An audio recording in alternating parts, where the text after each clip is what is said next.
Assalamualaikum warahmatullahi wabarakatuh. Halo semuanya, perkenalkan nama saya Agia Ristifaristamada dan rekan saya Lailatul Kasana. Kami dari kelompok 4 akan mempresentasikan tentang pengambilan keputusan. Pengertian pengambilan keputusan. Pengambilan keputusan atau decision making merupakan salah satu proses manajemen yang penting bagi setiap organisasi. Pengambilan keputusan dapat diartikan sebagai suatu proses penilaian dan pemilihan dari berbagai alternatif sesuai dengan kepentingan-kepentingan tertentu dengan menetapkan sesuatu pilihan yang dianggap paling menguntungkan. Jenis-jenis keputusan menurut Herbert Simon. 1. Keputusan yang terprogram. Keputusan yang terprogram adalah keputusan yang muncul berulang-ulang. Yang kedua, keputusan yang tidak terprogram.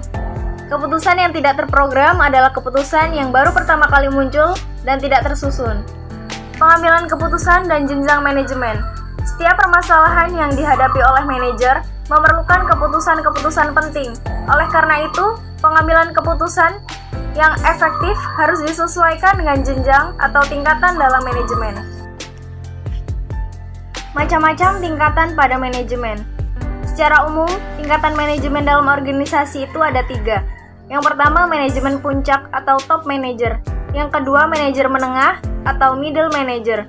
Yang ketiga, manajer rendah atau lower manager.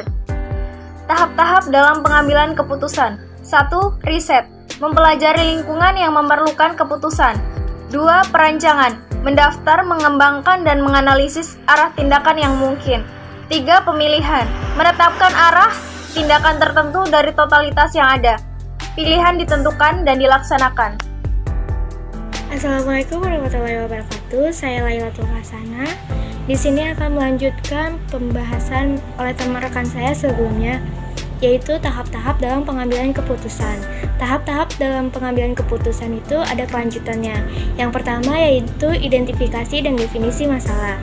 Beberapa indikator lain yang dapat membantu dalam melihat permasalahan organisasi adalah sebagai berikut. Yang A. Penyimpangan kinerja. B. Masukan atau kritikan orang lain. C. Lingkungan. Yang kedua, pengembangan alternatif pemecahan. Sebelum manajer melakukan pengembalian keputusan terlebih dahulu, perlu dikembangkan beberapa alternatif yang dapat dilaksanakan dan harus dipertimbangkan konsekuensi yang mungkin dari masing-masing alternatif.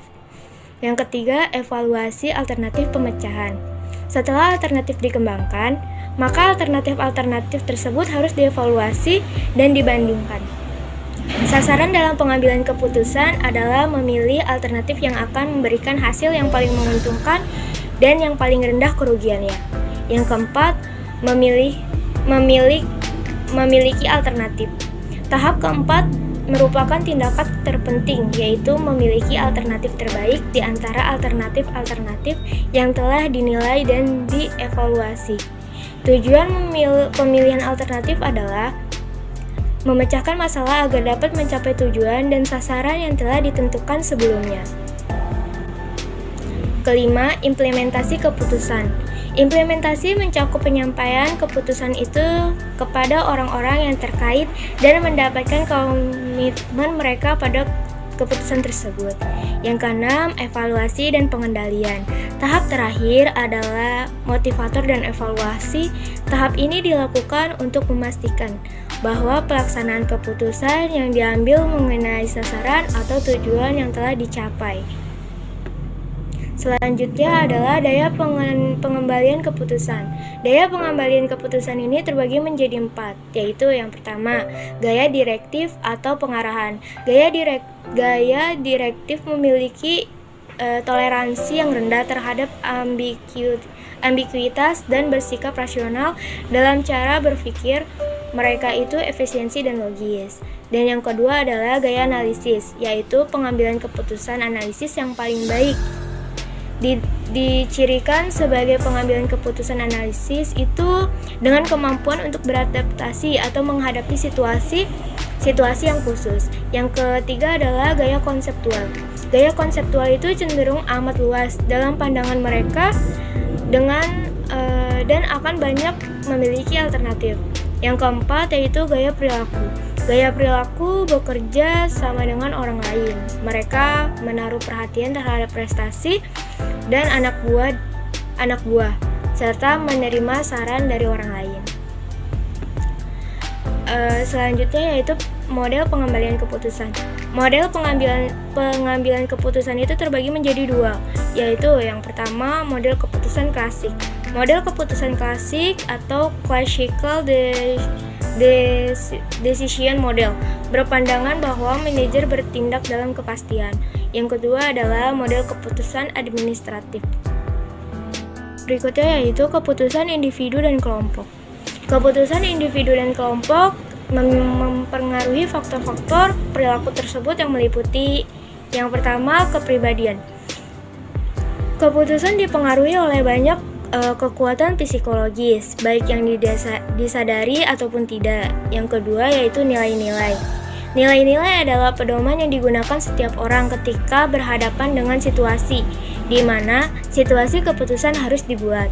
Yang ketiga adalah kecenderungan akan resiko. Keempat, kemungkinan ketidakcocokan. Keuntungan dan kerugian. Yang pertama, di sini saya akan membahas keuntungan dan kerugian. Keuntungannya yaitu ada 4. Pertama, informasi dan pengetahuan lebih banyak. Kedua, lebih banyak alternatif yang dapat dihasilkan. Yang ketiga, penerimaan terhadap hasil akhir akan lebih besar. 4, komunikasi yang lebih baik akan muncul. Kerugiannya juga ada 4 macam, yaitu membutuhkan waktu yang lebih lama, biaya yang lebih besar karena waktu yang digunakan lebih banyak.